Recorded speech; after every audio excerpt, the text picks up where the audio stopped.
বলংনি তকসা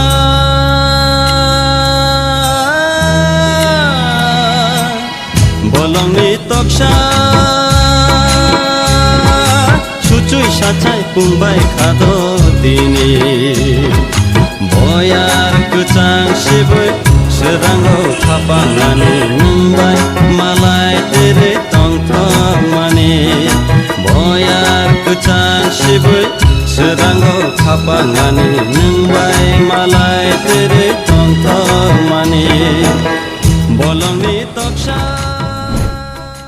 এই যে পুকুরটা দেখতে পাচ্ছেন আপনারা, এই পুকুরে প্রতি বছরই শীতের সময়, শীতের আগেই পাখিগুলি আসে, প্রতি বছরই আসে। তো পুকুরটাতে দেখতে পাচ্ছেন চারিদিকে এই যে গাছপালা জঙ্গল হয়ে আছে, এইগুলি যদি একটু পরিষ্কার করা হয় আরও সুন্দর হবে। বিকাল দিকে অনেক লোক আসে পুকুরে পাখিগুলি দেখতে, অনেকই সুন্দর লাগে। তো একটু যদি সরকারি পুকুরটাকে পরিষ্কার করে দেয় আরও লোক আসবে, আরও সুন্দর দেখা যাবে। এটাই। কি পরিমাণ লোক মানে আসে আপনার? আসে বিকাল দিকে, ওই যে যায় এদিকে ঘুরতে, ওয়াকিংয়ে যায়, অনেক লোক আসে, ওরা দাঁড়িয়ে ওই পাখিগুলি দেখে, অনেকে ওই ছবি নেয় পাখিগুলো, খুবই ভালো দেখতে, খুবই সুন্দর লাগছে এটা। তো ওইটাই একটু পরিষ্কার হলেই জায়গাটা, তাহলে আরও লোক আসবে।